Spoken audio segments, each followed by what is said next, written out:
And a within subjects ANOVA is the paired version of a between subjects ANOVA.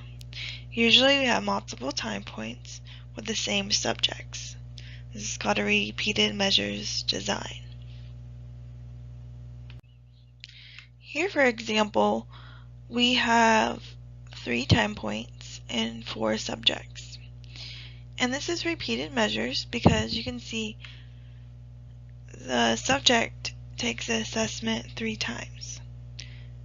So subject 1 at time point 1 had a score of 2. Subject 1 at time point 2 had a score of 8. And subject 1 at time 3 had a score of 3.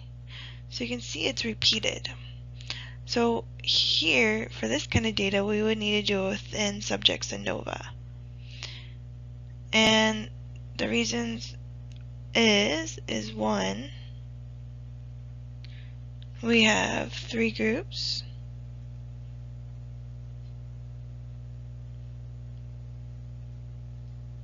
So we can't do a t-test. And then we have pairing or repeated measures.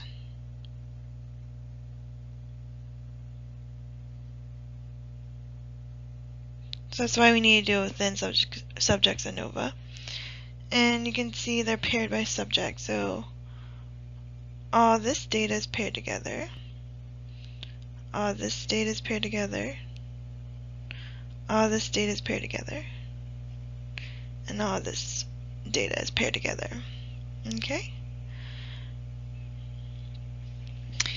And down here I have dots to represent the data.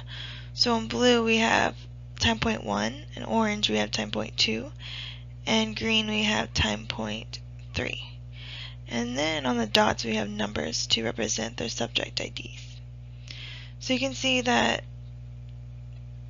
time point 1, the data for that, the scores for that tend to be sort of low, and then for time point 2 they tend to be sort of in the middle, and for time point 3 they tend to be the highest. But you can also see that there's something going on with the subjects. So you can see subject 1 here, so here and here and here, they tend to be lower than the other people for each time point. And then subject 2 tends to be in the middle, and subject 3 tends to be at the top, and subject 4 tends to be in the middle as well, just like subject 2. Oh, and here's 3 too. 3 tends to be at the top. And so you can see there's some kind of variability that we can account for based on the subject. So within subjects ANOVA we can take advantage of that and remove the variability that's due to the subject. So maybe this is an achievement score and subject 3 is really smart, maybe, and they tend to score higher than everyone else, and it doesn't really depend on the time point. And subject 1 might not be as smart as the others, so they tend to score lower than the other subjects. And we want to remove this kind of variability. It's kind of makes the f-test kind of fuzzy if we don't account for this. What we want to know for the within subjects ANOVA, the question that we're answering is, do the assessment scores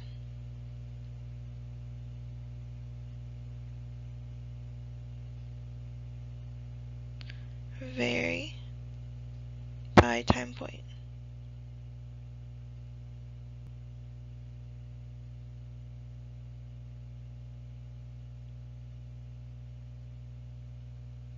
That's what we want to know.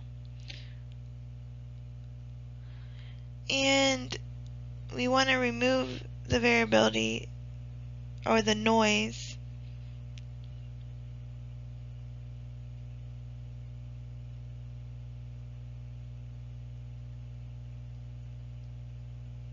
from subjects. Or you can, in other words, remove individual differences.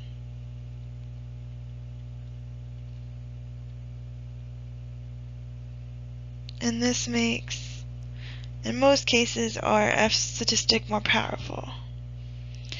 But not always, because the degrees of freedom will change a little bit. Okay. So I'm just going to try to draw for you the between time points and the within time points. So this is just like a between subjects ANOVA. We haven't gotten into anything new yet. So the between, so first let's get the averages for each sample. So for sample, for time point 1, we would have a mean of 4. For time point 2, we have a mean of 10.5. Oops, wrong color.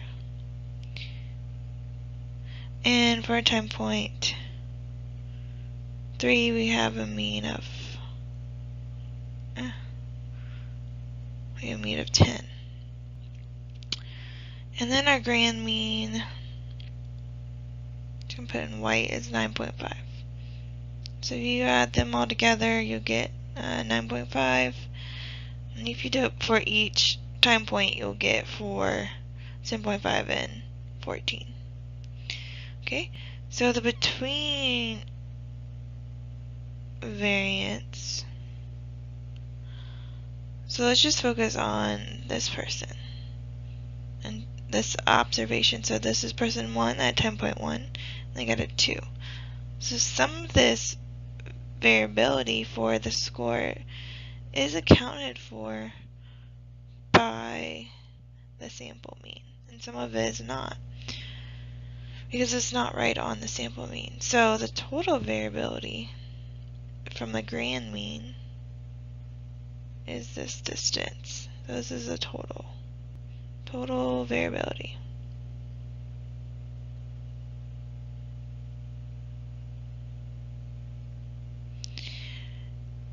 Or this much of it, a good portion of it, is explained by the between time points variability, or TB.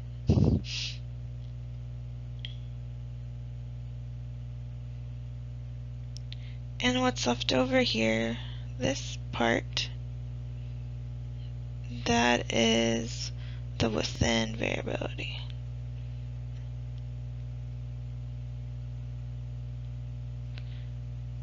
So that is the within time point variability. And so this should be kind of a review. And so if the between variability on average for each of the observations tends to be more than the within variability, then we'll have a significant F-test. But what we can do is kind of cut out some of this within variability and take out some of it that's due to the subject. So part of this variability here is due to the subjects, and some of them tend to score higher than others, and some of it we just can't explain. So here we have a pie chart of the variability decomposition. So, an F-test is about variance, and so some of the variance or the variability in the scores is due to the time points, and that is in this kind of pinkish color here. So this part is due to the time points, and then some of it is due to the within time points, and that's this whole area here. But we can break that down into the subjects, which is in the blue. So some of it's due to just people didn't score higher or lower because of their abilities, or their intelligence, or it could be other reasons as well. So this is the individual differences.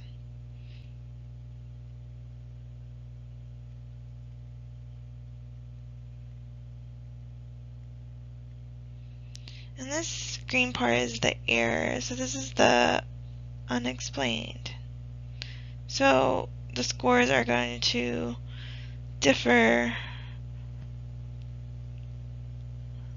just due to chance, or just due to maybe that person's mood. There's a lot of things that we're not taking into account. And so that would be the unexplained variance. Okay? And so in a between subjects ANOVA,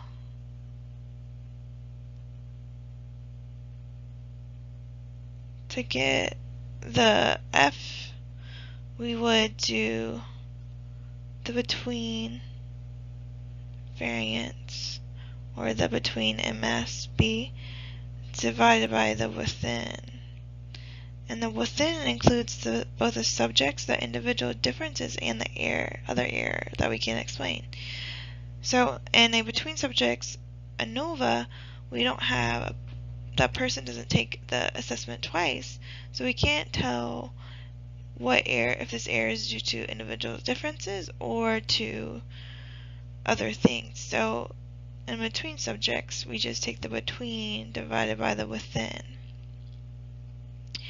But for a within subjects ANOVA, we kind of just delete the individual differences. And so our F statistics is a little different. We do the between, because that's what, between's always going to be on the top, because we're trying to figure out if there's differences between time points. But we're going to divide by the error, because we know some of the within variance is just due to individual differences. So generally, a within subjects ANOVA is more powerful. Not always, because the degrees of freedom are slightly different for the error. They tend to be a little less for the error than for the within. So not always it's more powerful, but it tends to be more powerful. You know, unless you don't have a lot of individual differences or something like that. But it generally tends to be more powerful.